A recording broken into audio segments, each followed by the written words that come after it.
With Total Three's market cap nearing its peak, it could spark a domino effect across the altcoin market if it manages to break above the long-standing supply neckline. This optimism comes from the impact of a previous bullish breakout that shifted momentum in favor of altcoins. During that time, capital rotated away from Bitcoin and Ethereum into mid- and low-cap tokens, leading to multiple fresh all-time highs.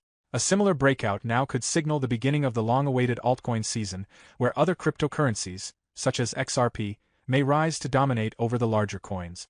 We grew up with the Eurodollar market. The Eurodollar market was the wholesale funding markets of the dollar, but that stopped at like the big Japanese banks, the European banks and stuff like that. And then you had to get access to it, and it was restricted down to others. It was hard to get hold of dollars outside of that, but that was the big dollar funding market.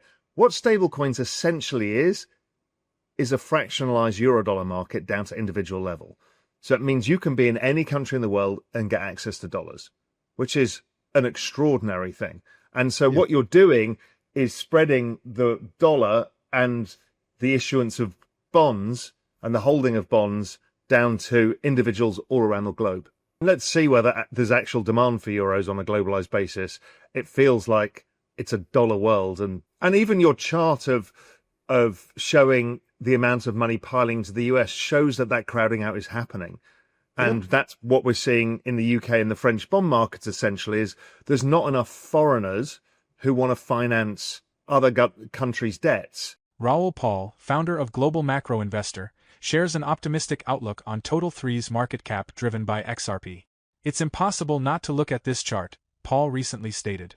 The chart, compiled by the market veteran, indicates that Total Three's market cap looks very bullish, as an imminent breakout could send the altcoin market into a frenzy.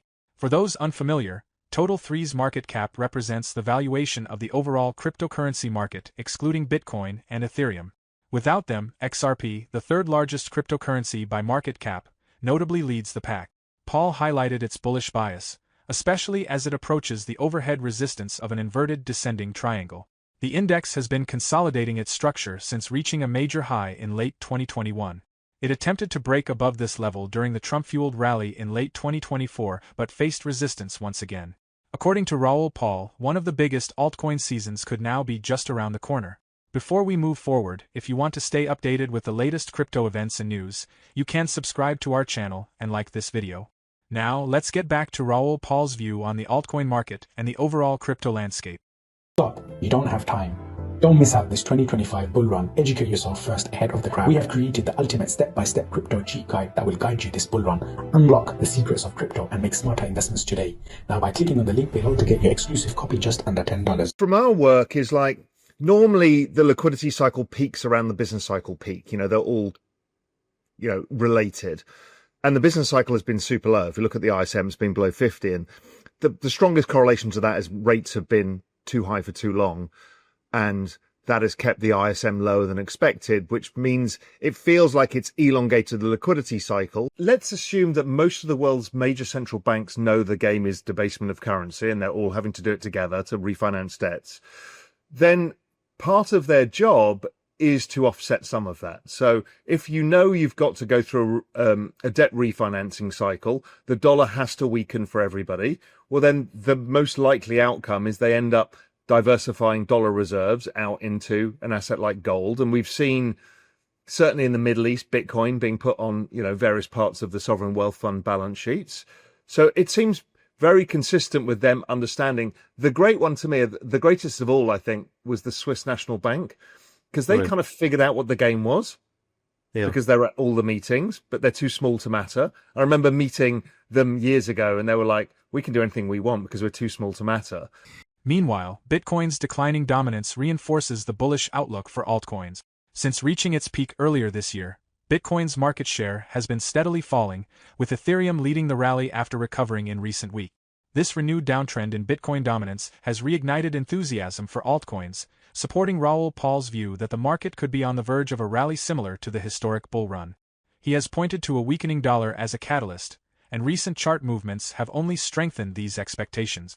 Paul has been particularly hopeful that XRP will soar, reiterating in past statements that it could reach unprecedented levels once the next major rally begins.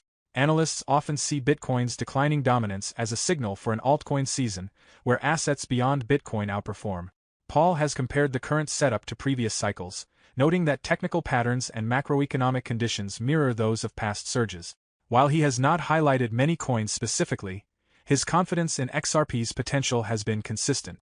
With Total 3 approaching a critical resistance point and Bitcoin's dominance slipping, the conditions appear to align with his bullish thesis. A breakout from long-standing resistance could validate this outlook and spark a broader altcoin rally, with XRP expected to play a leading role. Beyond altcoins, Paul has reignited the debate about what truly drives Bitcoin's price.